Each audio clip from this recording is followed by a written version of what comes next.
Valentin m'a demandé de lire dans le livre d'Ésaïe, du chapitre 8, verset 21, jusqu'au chapitre 9, verset 6. Ésaïe, chapitre 8, verset 21, et nous lirons jusqu'au chapitre 9, verset 6.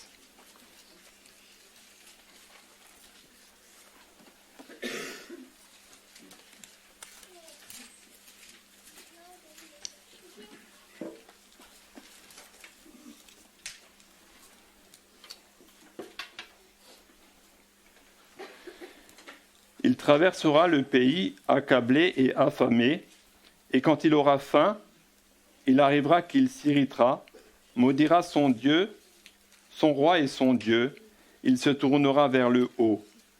Puis il regardera vers la terre, et voici la détresse, l'obscurité et de sombres angoisses.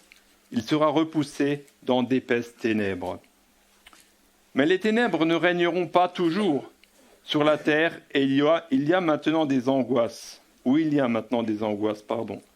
Si un premier temps a rendu négligeable le pays de Zabulon et le pays de Nephtali, le temps à venir donnera de la gloire à la route de la mer, au-delà du Jourdain, au territoire des nations.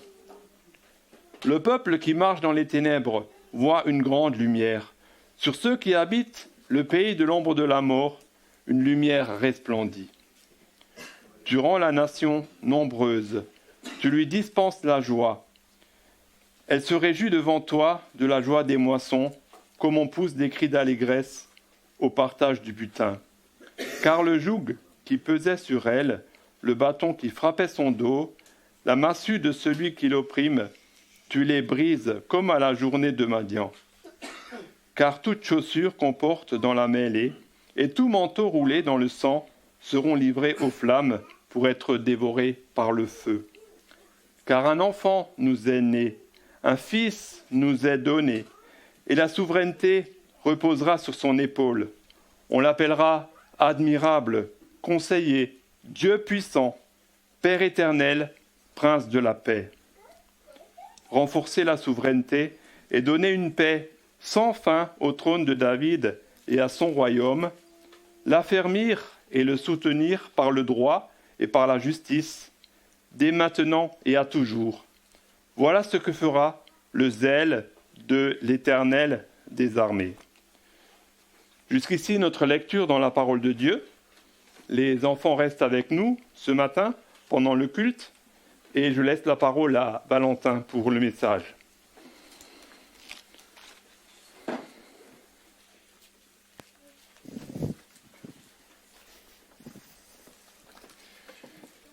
Bonjour à tous. C'est chouette de vous voir nombreux ce matin ici à la Maison de l'Évangile. Soyez les bienvenus. Si vous nous visitez peut-être pour la première fois, alors j'ai une question pour vous ici. Voilà, on chante des chants de Noël, on rappelle certaines choses. Mais qui aime Noël ce matin ? Qui aime Noël ? Qui aime Noël ? Qui d'autre aime Noël ? Il y en a qui ne sont pas honnêtes. On aime Noël, n'est-ce pas ? Mais maintenant, qu'appréciez-vous le plus à Noël ? Pourquoi est-ce qu'on aime Noël ? Alors Eden, t'avais dit quoi, toi ? Les sapins ? C'est ça que t'apprécies ? Quoi d'autre ? Qu'est-ce qu'on aime à Noël ? Les cadeaux ? Les cadeaux. Quoi d'autre ? Qu'est-ce qu'on aime à Noël ? Le foie gras, la dinde ? Mathieu, t'as une idée, toi ? Les lumières. Les retrouvailles. Les vacances, du temps en famille, aller dormir tard, faire du ski, les cadeaux. Moi, j'aime les cadeaux. Moi, je vous dis, si vous voulez me faire plaisir, offrez-moi un cadeau. Mais un cadeau qui me plaît, pas... les cadeaux. Alors justement, j'ai un beau gros cadeau ici, ce matin. Alors, si les enfants voulaient venir plus près, Elie et Eden, si vous voulez venir plus près pour voir, il y a 2 places ici devant. N'hésitez pas à venir. Un cadeau. Attends, viens là. Venez. Venez là en face. Alors, moi je vous préviens déjà, je ne vais pas vous donner de cadeau, parce que je vous vois déjà tout content là, mais c'est juste pour vous montrer. Qu'est-ce que à Noël vous aimeriez recevoir comme cadeau ? Vous Vous avez des idées ou pas? Alors, qu'est-ce que j'ai là? Un camion de pompier? Ouais, il est petit à celui-là. Hein. Attends. Un camion de pompier. Ah, c'est mieux ça. Ouais, c'est à toi, Den. Désolé. Ou une jolie princesse. Oui? Ou bien un beau cheval. Vous pouvez l'imaginer plus grand, hein, le cheval. Hein, j'avais pas plus grand que ça. Ou encore des beaux bijoux pour Noël. Voilà ce qui fait plaisir. Vous pouvez, soit vous vous asseyez là, soit vous pouvez retourner près de vos parents, d'accord? C'est juste pour vous montrer ce qu'il y avait ici. Vous pouvez retourner autour, ma chérie. Je vous rappellerai après si jamais. Maintenant, pour nous les grands, qu'est-ce qui nous ferait réellement plaisir? Qu'est-ce qui vous ferait plaisir ce matin? Peut-être un nouveau téléphone? Enfin, il dit oui, lui. Ou une voiture, une nouvelle voiture. C'est un beau cadeau de Noël, c'est pas mal ça. Et voilà, tant de cadeaux, tant de choses qui peuvent paraître nous rendre heureux, nous satisfaire, mais du moins pour un temps. Et c'est ça parfois ce qui est un peu triste avec Noël. C'est que Noël apparaît, et là, et puis tout de suite après, on peut commencer à être un peu triste parce qu'on a attendu ces choses depuis tellement de temps, peut-être, plusieurs mois, et une fois qu'on les a, c'est fini. Et parfois, qu'est-ce qui se passe, les enfants, avec vos jouets, quand vous les avez, après quelques temps? Est-ce que vous les appréciez toujours tellement fort? Non, tu dis non, pourquoi, Ellie? Qu'est-ce qui se passe avec tes jouets? Est-ce que tu les mets de côté parfois? Ça peut nous arriver de nous lasser des choses, de les mettre de côté. Et parfois, on pourrait se demander, mais qu'est-ce qui vaut réellement la peine? N'y a-t-il pas quelque chose en ce monde qui peut nous apporter plus, avoir plus d'importance que tous ces jouets, toutes ces babioles, tout ce qu'on peut même imaginer en ce monde? Alors ce matin, Jésus, dans son évangile, a dit une chose assez intéressante pour nous aider à réfléchir. Il a dit, alors attention, écoutez bien les enfants, c'est pas forcément facile. Il dit, que servira-t-il à un homme de gagner le monde entier si il perd son âme? Que servira-t-il à un homme de gagner le monde entier? Imaginez, votre globe terrestre à la maison, s'il perd son âme. Alors, qu'est-ce que Jésus a voulu dire? Qu'est-ce que ça veut dire? Qu'est-ce que ça peut bien vouloir dire, gagner le monde? Alors, je vais tenter d'expliquer ça avec une illustration. Il y a eu une émission à un moment donné, c'était un tirage au sort, où il y avait une personne qui était sélectionnée pour aller dans un magasin prendre tout ce qu'elle voulait pendant, je pense, 10 minutes. Elle avait 10 minutes top chrono pour ouvrir le magasin et prendre tout ce qu'elle voulait. Donc c'était un magasin d'électroménager. Alors prenez une télé, 2 télés, 3 ordinateurs, ça n'avait aucun sens. Alors pour vous les enfants, essayez d'imaginer le magasin de jouets ouvert. Vous avez 10 minutes pour prendre tout ce que vous voulez et tout mettre dans le caddie. Et généralement, après ces 10 minutes, la personne sortait et alors on comptabilisait la valeur de tout ce qu'elle avait pris. Et on donnait une valeur. Voilà toute la valeur de ces biens qu'elle a pris. Alors maintenant, imaginez-vous, vous-même, dans la peau de cet homme, vous avez le droit d'aller, pas forcément dans un seul magasin, mais partout où vous voulez, et vous pouvez prendre tout ce que vous voulez. Avoir tout ce que vous avez toujours voulu, mais pas pendant 10 minutes, pendant toute votre vie. Pendant toute votre vie. Là, ça fait réfléchir, n'est-ce pas? On commence à se dire, tiens, ça peut être intéressant. Imaginez, avoir tout ce dont vous avez envie, tout ce dont vous rêvez, et avoir toute votre vie pour amasser tout ça. Et ça peut être de bonnes choses. Ici, je montre des choses, des jouets, des choses qui n'ont peut-être pas beaucoup de valeur. Mais certains diront, mais moi, peut-être que je voudrais un bon travail, peut-être que je voudrais une bonne santé, de l'argent en suffisance, pouvoir m'acheter une maison, avoir des amis, une famille, avoir la réussite, le respect, la joie, le bonheur. Des choses qu'on voudrait tous, n'est-ce pas? On pourrait tous les accumuler. Et Jésus nous dit ici, prenez tout ça, mettez-le sur une balance et comparez-le à autre chose. À quoi est-ce qu'il faut le comparer, vous vous rappelez? À son âme. À son âme.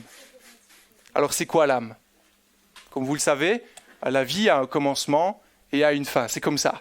Un jour ou l'autre, on va quitter cette terre, mais la Bible nous dit qu'à la fin de notre vie terrestre, eh bien, ce n'est pas la fin du tout, parce que notre âme durera éternellement. Notre âme durera éternellement. Il y a une suite après la vie sur cette terre. Et Jésus nous invite à réfléchir à ce qui a réellement de la valeur, ce qui a le plus de valeur. Alors, qu'est-ce que l'éternité ? Une âme qui dure éternellement. Comment est-ce que toi tu mesurais l'éternité ? Comment ? C'est pas mesurable, quand même. Non, pas. Non. Si tu chronomètres. Non, même pas. Alors à quoi ça peut ressembler l'éternité ? Alors, imaginez que votre vie ressemble à une prise de courant. Voilà. Ça, c'est votre vie. Votre vie a un début, une fin. Vous passez par des hauts, par des bas, des moments extraordinaires, des moments tristes, beaucoup de moments ordinaires. Il y a un début et il y a une fin. La Bible nous dit que nous avons une âme qui est éternelle. Alors, qu'est-ce que ça peut vouloir dire, avoir une vie éternelle ? Alors, les jeunes, ils connaissent bien cette illustration que j'ai déjà utilisée avec eux. Ça veut dire qu'à la fin de notre vie, eh bien, ce n'est que le début de quelque chose. Tu m'aides, Mathieu ? Quelque chose de plus long. Encore. Et encore. Vas-y, tu peux aller jusqu'au bout, là. Encore. Encore. Encore. Encore. Encore. Encore. Encore. Encore. Encore. Encore plus. Encore plus. Encore plus. Encore plus. Encore plus. Vous avez compris le principe, hein ? Voilà ce que peut ressembler notre vie terrestre et notre éternité, qui est illimitée, qui est sans fin. C'est bon, tu peux laisser ça là, merci. Donc on voit ici, donc la faiblesse de cette illustration, c'est que ma bobine, elle a une fin, n'est-ce pas ? Mais l'éternité, comme Matthieu l'a dit, on ne peut pas la compter. Ce sera éternel. Il n'y a pas de fin à aucun moment. Jésus est en train de nous montrer ici ce qui a le plus de valeur. Là où il faut en fait se concentrer particulièrement. Et il le fait pour qu'on comprenne bien. Il dit, prends tout ce que ce monde peut t'offrir, ce que ce monde peut t'apporter, et mets-le en comparaison avec ton éternité. Et la balance va pencher de quel côté ? Vous mettez tout ce que le monde vous offre, et de l'autre côté votre âme, et boum. C'est bien entendu votre âme qui a plus de valeur. Que servira-t-il à un homme d'avoir tout ce dont il rêve en ce monde, mais être perdu pour l'éternité ? Ne pas savoir où il va pour l'éternité. Jésus continue au verset suivant, verset 37, et il dit « Que donnera un homme en échange de son âme ? Quelle valeur, quel prix pourrait-on mettre pour s'assurer de notre éternité ? Que pourrait faire un homme pour sauver son éternité ? Quel est le prix qu'on pourrait fixer pour être sûr de pouvoir avoir une éternité heureuse ? Alors pour comprendre le prix qu'on doit payer, il faudra déjà comprendre pourquoi il y a un prix à payer. Pourquoi est-ce qu'il faut payer et pourquoi est-ce si élevé visiblement selon les paroles de Jésus ? Et pourquoi y a-t-il même un risque au final d'être perdu ? Pourquoi y a-t-il un risque de passer une éternité, on pourrait dire, dans une mauvaise direction ? Donc pour ça, il faut revenir tout au début de la parole, en Genèse. Genèse chapitre 1, chapitre 2, où Dieu crée l'homme. Dieu crée l'homme à son image et il le place dans un jardin merveilleux. Et là, Dieu l'a placé comme responsable de toute sa création. Il a dit, prends soin de ce que je t'ai donné. Ensuite, Dieu a essayé d'exprimer cette relation intime. Il y avait cette relation intime, profonde avec l'homme. Il vivait cela, c'était extraordinaire. Il n'y avait ni mal, ni peine. Tout était absolument parfait. Un peu comme si Dieu avait fait un cadeau merveilleux à l'homme. Toi, tu auras cette relation particulière. Et si vous regardez les premiers chapitres de la Genèse, on voit que l'homme était avec Dieu. Dieu marchait dans le jardin. Il communiquait avec lui, tout naturellement, comme un homme avec son ami. Il y avait une plénitude totale qui était là. Imaginez un peu, je ne sais pas si ça vous est déjà arrivé, peut-être vous les enfants, je sais bien qu'Élie, elle a déjà eu ça, avec Rose, qui lui a donné un jouet. Je ne sais pas si tu te rappelles, Rose, tu lui avais donné une fois à Élie un parapluie. Alors peut-être que ça n'a pas beaucoup de valeur, je ne sais pas pourquoi vous aviez fait ça, je crois même qu'elle ne l'a pas rendu en fait. C'est un peu comme si, à certains moments, un ami donnait un cadeau à un autre. Et il disait, voici le gage de mon amitié pour toi. Voici quelque chose de très précieux pour moi et je te le donne pour sceller nos amitiés pour toujours. Alors imaginez que votre ami vous donne quelque chose de très précieux comme ce verre magnifique, merveilleux. Il se dit, waouh, voilà quelque chose de vraiment précieux pour moi. Et je te le donne pour que tu en prennes soin. Donc qu'est-ce que sera ton attitude ? Merci, premièrement. Et puis tu vas faire quoi avec ça ? Tu vas en prendre soin, non ? Tu vas le mettre, tu vas le laver, tu vas le frotter. Voilà le gage de mon amitié avec cette personne-là. Eh bien, Adam, dans le jardin, quand il a reçu ce cadeau de Dieu, il a fait une chose. Il l'a complètement détruit. Désolé. Il a complètement détruit cela en petits morceaux. Adam avait une chose à faire, prendre soin de ce que Dieu lui avait donné. Dieu lui avait donné la nature à prendre soin, etc. Il lui avait dit, si tu manges du fruit, donc il avait donné une règle par laquelle Adam pouvait exprimer son amour envers Dieu. Il lui a dit, tu peux profiter de tout ce qui se trouve dans le pays, jouir de tout ce qu'il y a, mais ne touche pas de cet arbre. Qu'est-ce qu'il a fait ? Vous le savez bien, Adam a mangé le fruit et par cela, il a montré qu'il ne voulait pas de Dieu. Il a désobéi à Dieu, il a rejeté et par cela, il a brisé cette alliance avec Dieu, totalement, en 1000 morceaux.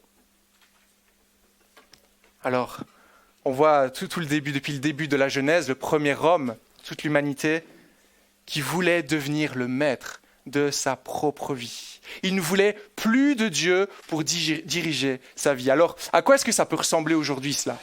À quoi est-ce que ça ressemble, une vie sans Dieu ? Le rejet de Dieu. On vit pour soi-même, donc on n'écoute jamais ce que Dieu veut nous dire. On fait comme si Dieu n'existait pas, comme s'il n'était pas là. C'est ce que la plupart d'entre nous, et en fait la Bible dit, c'est ce que tous ont fait, toute l'humanité n'a jamais écouté Dieu, a voulu être le maître de sa propre vie. Problème, quel est le problème avec ça ? Eh bien c'est que l'homme, en s'éloignant de Dieu, s'est également éloigné de la vie, également éloigné de cette relation profonde qui lui apportait la joie. Il a dit à Adam, Dieu a dit à Adam, le jour où tu mangeras de ce fruit, tu mourras certainement. Le jour où tu me désobéiras, tu t'éloigneras définitivement de la vie. Tu briseras tout, tu détruiras tout. L'homme a préféré vivre loin de Dieu, dans les ténèbres, plutôt que de rester auprès de lui. Si on pourrait dire dans la lumière. Il a préféré être dans les ténèbres et l'obscurité. Qu'est-ce qui se passe lorsque tu essayes de descendre les escaliers et que tu es à la lumière ? Ouais, c'est pas une bonne chose, hein. Tu peux tomber, tu peux te faire très mal. On trébuche, on tombe. Raison pour laquelle notre monde ne tourne pas rond. Nous voyons ici qu'à cause du péché, rien ne va. On voit le mal dans ce monde, la maladie, qui ne sont que des éléments qui nous montrent d'une relation complètement détruite avec Dieu. La mort est là, nous montre aussi que tout cela est détraqué. Et par-dessus tout, l'être humain a un cœur aujourd'hui qui ne veut plus de Dieu. Et ça se voit assez clairement. Qui n'a jamais menti ce matin ? Qui n'a jamais frappé ? Qui n'a jamais fait du mal à quelqu'un ? Qui n'a jamais pensé mal de quelqu'un ? Tout cela, ce sont des fruits qui nous indiquent que, en fait, nous avons tous brisé l'alliance avec Dieu. Nous avons tous brisé cette relation avec Dieu. Et là, on comprend un peu plus pourquoi Jésus nous interpelle par rapport à notre éternité. Car si on ne veut pas de Dieu dans cette vie, après tout, pourquoi est-ce qu'on serait auprès de Dieu pour la suite, pour notre vie éternelle, comme on l'a déroulé ici ? Il n'y a pas de raison d'être proche de lui pour l'éternité. Et la Bible nous enseigne que c'est une très mauvaise nouvelle. Elle nous enseigne qu'à cause de notre rébellion, qu'à cause du fait qu'on ait tout détruit, eh bien, nous devons être punis. Nous sommes perdus dans le jugement de Dieu. Et là, vous allez me dire, mais en fait, on vient ce matin, on chante des choses extraordinaires, on veut fêter Noël, mais toutes ces vérités sont bien tristes, n'est-ce pas ? C'est triste tout cela. Alors que faire ? Qu'est-ce qu'on va faire ? Qu'est-ce que vous feriez, vous, quand vous avez cassé quelque chose ? On peut peut-être recoller les morceaux. On va essayer. Tu veux que je te donne les bouts ? Tu vas essayer de recoller ? On va essayer. Est-ce que ça marche? Un peu de colle. Hop. Et on se dit, ben voilà, on a cassé, il faut réparer. Et on colle. Ouais, c'est compliqué. Ouais, ça ne tient pas, ça ne va pas, ça n'a aucun sens. Et il faut savoir qu'aujourd'hui encore, beaucoup de personnes à travers le monde essayent de recoller cette relation brisée avec Dieu. Alors comment ça fonctionne? Eh bien, on essaye de devenir meilleur, être bon, être gentil, aller à l'église. On essaye de faire des œuvres, de bonnes actions. Mais notre cœur n'est pas changé. Cette relation est toujours brisée. On ne peut revenir en arrière. On ne peut recoller les morceaux. Et même si on y arrivait, on n'arriverait jamais à reproduire cette relation merveilleuse que Dieu avait avec nous. Voilà ce que l'être humain a fait de sa relation avec Dieu. Et à cause de cela, on est loin de lui, perdu dans les ténèbres. C'est ce que notre texte qu'on a lu un peu plus tôt en Ésaïe nous montre. Alors c'est un texte qui peut sembler un petit peu obscur pour certains, mais on va aller doucement, on va voir ça ensemble. Ésaïe chapitre 8, verset 21.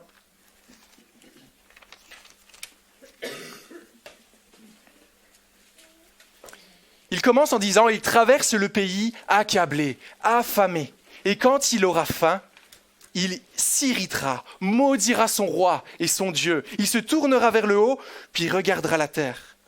Ce sera la détresse, l'obscurité, de sombres angoisses. Il sera repoussé dans d'épaisses ténèbres. » Donc ça, c'est ce qu'on vient d'expliquer, la relation brisée avec Dieu qui conduit l'homme, déjà sur cette terre, dans les angoisses, mais aussi pour l'éternité. Voici la triste réalité de l'être humain. Nous sommes condamnés pour l'éternité. Mais la Bible nous dit une chose, c'est que Dieu nous a tellement aimés qu'il a fait quelque chose de particulier, quelque chose d'incroyable. Le verset 23 nous montre cela. Mais les ténèbres ne régneront pas toujours sur la terre où il y a maintenant des angoisses. Au verset 1er, le peuple qui marchait dans les ténèbres a vu une grande lumière. Sur ceux qui habitent le pays de l'ombre de la mort, une lumière a brillé.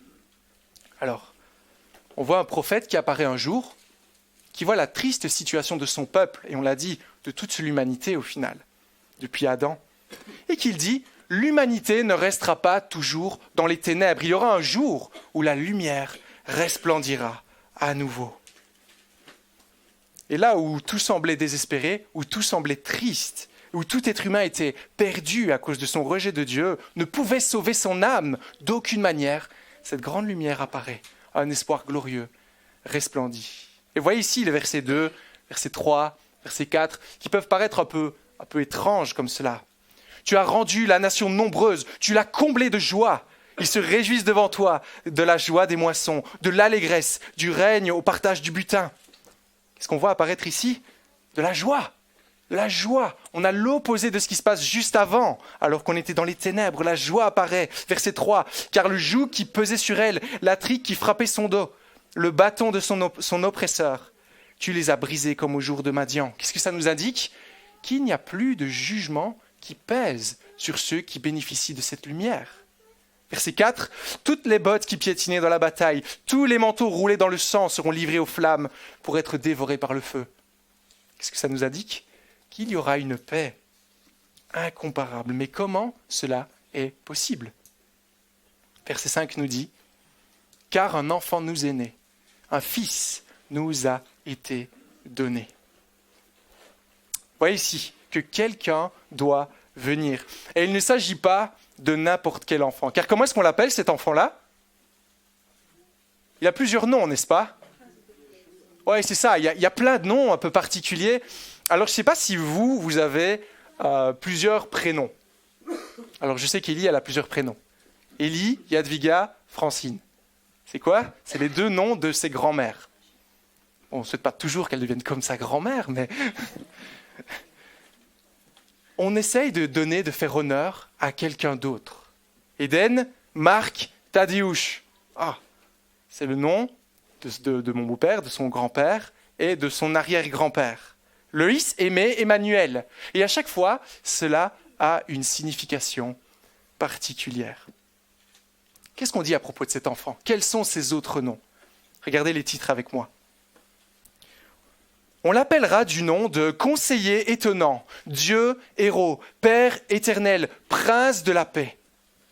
Et on dit même plus que ça, étendre la souveraineté, accorder une paix sans fin au trône de David, à son royaume, l'affermir, le soutenir par l'équité, par la justice, dès maintenant et pour toujours, voilà ce que fera la passion jalouse du Seigneur des armées.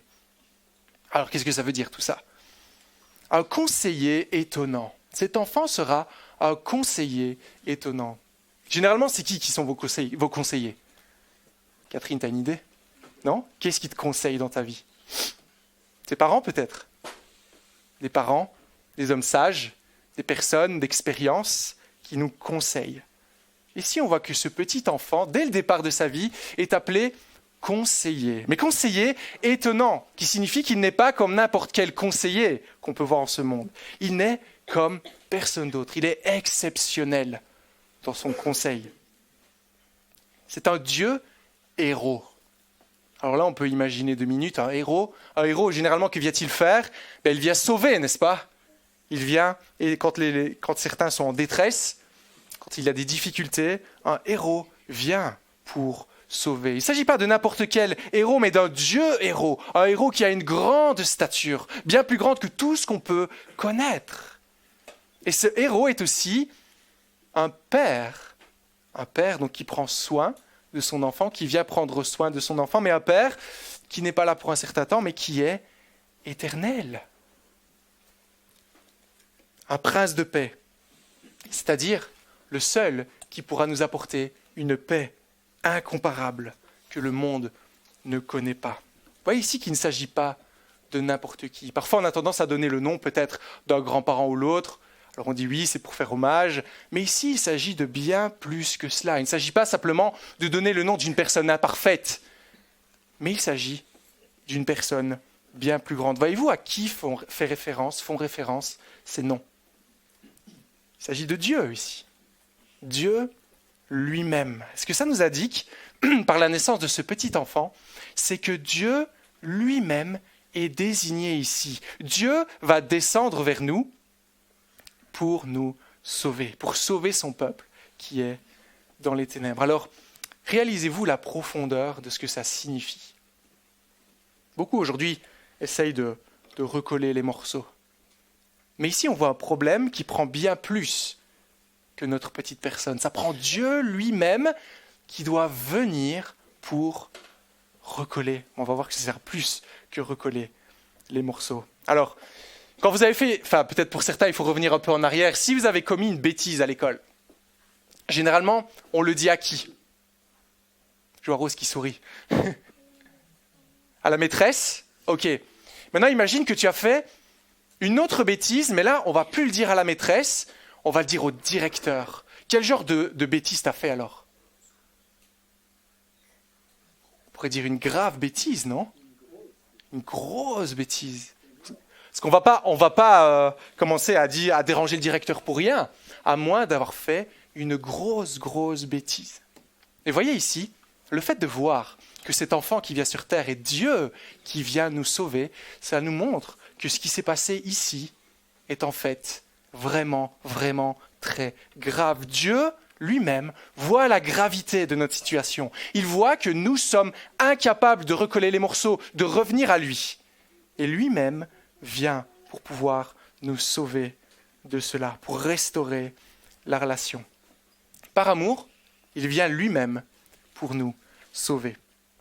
Alors ici, le prophète Ésaïe parle il y a beaucoup d'années avant, presque 700 ans, 800 ans avant que cet événement se réalise. Mais quand est-ce qu'il aura lieu cet événement? Élie, tu as une idée? Quand est-ce qu'il naît ce bébé? À Noël? Vraiment? Alors, c'est un peu compliqué. Mais en fait, c'est vrai qu'on fête cela à Noël, mais on n'est pas trop sûr de quand Jésus est né. Mais ce qu'on sait, c'est que Luc, chapitre 12, verset 26, nous dit, peut-être vous pouvez aller avec moi en Luc, chapitre 12, pour voir ce texte.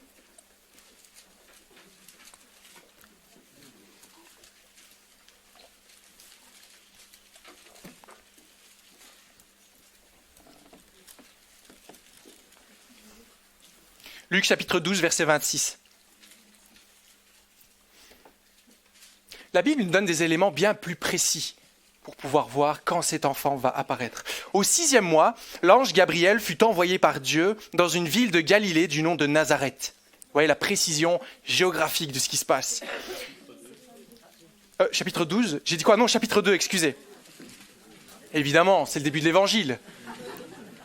Excusez-moi.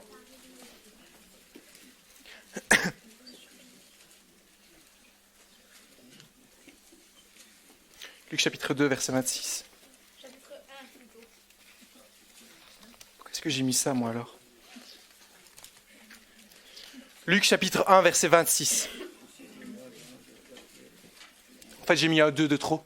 Donc, du coup, ça fait 12, 26. Et puis alors après, ça fait 2, 26. Luc chapitre 1, verset 26. Je recommence. Au 6e mois, l'ange Gabriel fut envoyé par Dieu dans une ville du nom de Nazareth. Une ville de Galilée du nom de Nazareth. Chez une vierge fiancée à un homme du nom de Joseph, de la maison de David. Le nom de la vierge était Marie. Il entra chez elle et dit « Réjouis-toi, toi qui es comblée par la grâce. Le Seigneur est avec toi. » Très troublée par cette parole, elle se demandait ce que pouvait bien signifier une telle salutation. L'ange lui dit « N'aie pas peur, Marie, car tu as trouvé grâce auprès de Dieu. Tu vas être enceinte et tu mettras au monde un fils et tu l'appelleras du nom de Jésus. Il sera grand, il sera appelé Fils du Très-Haut. Le Seigneur Dieu lui donnera le trône de David, son père. » Et là, vous voyez des liens avec la prophétie d'Ésaïe. « Son règne sera pour toujours sur la maison de Jacob. Il n'aura pas de fin. » Marie dit à l'ange, « Mais comment ça se produira-t-il puisque je n'ai pas eu de relation avec un homme ?» L'ange lui répondit, « L'Esprit Saint viendra sur toi, et la puissance du Très-Haut te couvrira de son ombre. C'est pourquoi l'enfant qui naîtra sera saint, il sera appelé Fils de Dieu. » Et la prophétie en Ésaïe reprise ici pour désigner qui est le nom de cet enfant. Alors quand Jésus est né, il y a eu plusieurs événements assez impressionnants qui se sont passés. Est-ce que vous en connaissez plusieurs? On parle beaucoup de ça pour le moment. Les rois mages, ouais. Il y a eu le recensement, un événement particulier. Et qu'est-ce qu'il y a eu de vraiment extraordinaire? Des anges. Gloire à Dieu au plus haut des cieux, paix sur la terre aux hommes que Dieu a créés. Et il y a eu d'autres événements, évidemment. Il y a Siméon dans le temple, peut-être un peu plus compliqué, qui en voyant Jésus dit « Voici le salut de Dieu ». C'est un peu plus tard. Mais on voit aussi cela qui confirme que cet enfant n'est pas n'importe quel enfant. À Noël, comme Élie l'a dit, nous fêtons la venue de cet enfant. Mais qu'est-ce que ça change au final? Qu'est-ce que ça résout? On voit un bébé qui naît, ok, il est sans doute pas comme les autres, il est vraiment important. Mais qu'est-ce que ça change? Donc on se rappelle qu'on avait détruit cette alliance à nouveau, qu'on ne peut rien faire pour la recoller. Maintenant, quand on a mal agi envers quelqu'un, qu'est-ce qu'on doit faire? Qu'est-ce que vous faites, vous les enfants, quand vous avez été méchants avec un copain ou avec votre frère ou sœur? Ouais. Quoi d'autre? Qu'est-ce qu'il faut faire pour retrouver la relation? Il faut demander pardon. Il faut se réconcilier. Donc on peut dire, nous, par nature, depuis le début de notre vie, on est tous contre Dieu. On l'a tous rejeté. Aucune de nos œuvres ne peut nous approcher de Dieu. Mais comment Dieu va-t-il faire pour nous réconcilier avec lui dans cette boule de nœud impossible? Alors, est-ce que Jésus est resté un petit bébé? Non.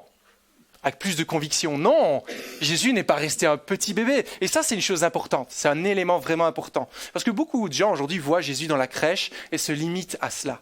Mais Jésus a été bien plus loin. Il est venu comme un petit enfant, mais il a grandi. Et l'Évangile nous dit que ce bébé, pour apporter le salut au monde, devra en fait accomplir une mission extraordinaire. Il devra porter sur lui nos péchés, nos forfaits, à la croix. Lui qui est Dieu, il est venu jusqu'à nous pour nous servir et donner sa vie en rançon. Vous vous rappelez qu'il fallait payer un prix? Qu'est-ce qu'on donnera pour le prix de notre âme? Eh bien, Jésus vient et paie un prix.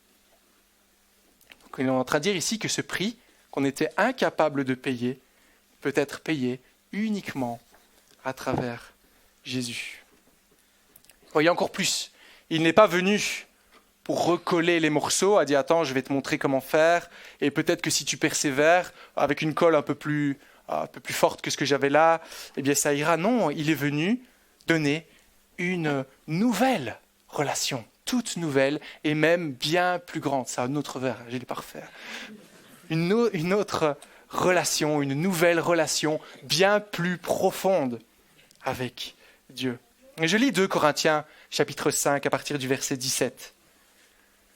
Paul nous explique ici ce qui est extraordinaire avec le Christ. Il nous dit, si quelqu'un est dans le Christ, c'est une création nouvelle, nouveau.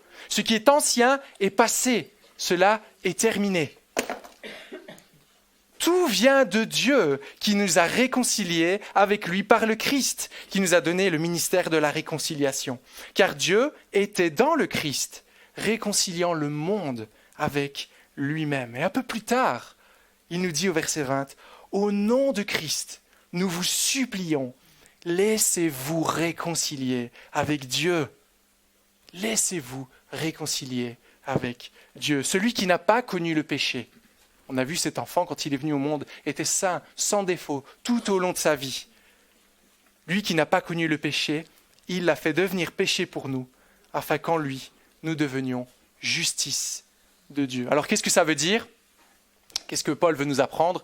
Imaginez que ce n'est pas le cantique des ailes de la foi, mais qu'il s'agit d'en fait toutes les mauvaises œuvres, toutes les mauvaises pensées, toutes les mauvaises choses que vous avez faites dans votre vie. Voilà, vous portez ça sur votre vie et vous serez devant Dieu à la fin de vos jours. Jésus vient parfait. Jésus est venu pour porter nos péchés et pour les prendre à la croix. Alors comment ça se passe ? Ça veut dire que si nous plaçons notre confiance en Christ, eh bien, tous nos péchés, tous nos forfaits, tout ce que nous avons commis est placé sur le Christ. Christ est crucifié à la croix, il paie le prix, il prend la punition de Dieu à notre place. Et nous, de l'autre côté, qu'est-ce qui se passe ?